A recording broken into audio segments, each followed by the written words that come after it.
1957 November 16 U എസിലെ വിസ്കോൺസിനുള്ള plain field എന്ന ശാന്തമായ ഗ്രാമത്തിലാണ് ഈ കഥ ആരംഭിക്കുന്നത്. ബർണീസ് വാർഡൻ എന്ന വൃദ്ധയുടെ ഉടമസ്ഥതയിലുള്ള ഹാർഡ്വെയർ ഷോപ്പിൽ നിന്നാണ് അവർ ദുരൂഹ സാഹചര്യത്തിൽ അപ്രതീക്ഷയായത്. അവരുടെ മകനും ഡെപ്യൂട്ടി ഷെരീഫുമായ ഫ്രാങ്ക് വാർഡൻ കടയിൽ എത്തിയപ്പോൾ കണ്ടത് തറയിൽ ചിതറിക്കിടക്കുന്ന രക്തക്കറകളും കാണാതായ തന്റെ അമ്മയെയുമാണ്. കടയിലെ ലോഗ് ബുക്കിലെ അവസാന എൻട്രി എഡ് ഗെയിൻ എന്ന ആളുടേതായിരുന്നു. പ്ലെയിൻഫീൽഡിലെ ഗ്രാമവാസികൾക്ക് എഡ് ഒരു പാവത്താനായിരുന്നു, അല്പം ബുദ്ധിമാന്ദ്യമുള്ള, അധികം സംസാരിക്കാത്ത ഒരാൾ. എന്നാൽ പോലീസ് അയാളുടെ വീട്ടിലെത്തിയപ്പോൾ കണ്ട കാഴ്ച ലോകത്തെ ഞെട്ടിക്കുന്നതായിരുന്നു.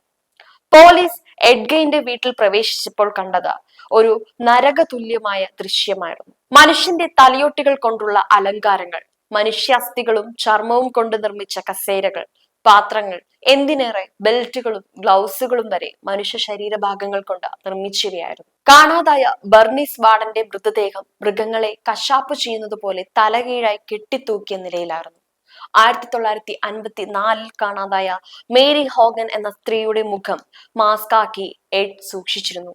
വിവിധ സ്ത്രീകളുടെ തൊലി കൊണ്ട് നിർമ്മിച്ച ഒരു വുമൺ സ്യൂട്ട് പോലും പോലീസ് അവിടെ നിന്ന് കണ്ടെടുത്തു.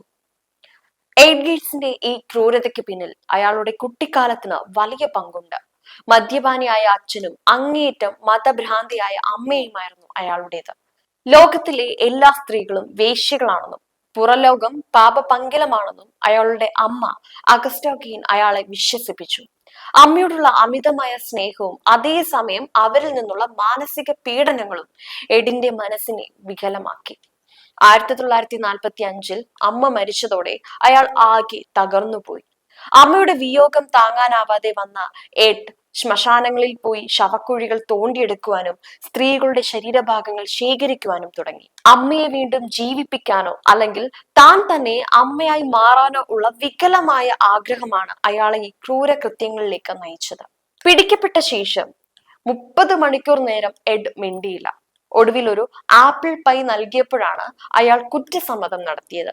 2 കൊലപാതകങ്ങൾ താൻ ചെയ്തതായും 9ഓളം സ്ത്രീകളുടെ മൃതദേഹങ്ങൾ ശവകല്ലറുകളിൽ നിന്ന് പുറത്തെടുത്തതായും അയാൾ സമ്മതിച്ചു. കോടതി അയാളെ സ്കീസോഫ്രീനിയ ബാധിച്ച മാനസിക രോഗിയായി പ്രഖ്യാപിച്ചു. അതിനാൽ ജയിലിലേക്ക് അയക്കുന്നതിന് പകരം മാനസികാരോഗ്യ കേന്ദ്രത്തിലേക്കാണ് കോടതി അയാളെ വിട്ടത്. 1984 77-ാം വയസ്സിൽ മരണപ്പെടുന്നതുവരെ അയാൾ അവിടെ തന്നെ തുടർന്നു. എഡ് ഗെയിൻ എന്ന ഈ കൊലപാതകി നമ്മുടെ ഇടയിൽ ജീവിച്ചിരുന്ന ഒരു യഥാർത്ഥ വ്യക്തിയാണെന്ന് വിശ്വസിക്കാൻ പ്രയാസമാണ്.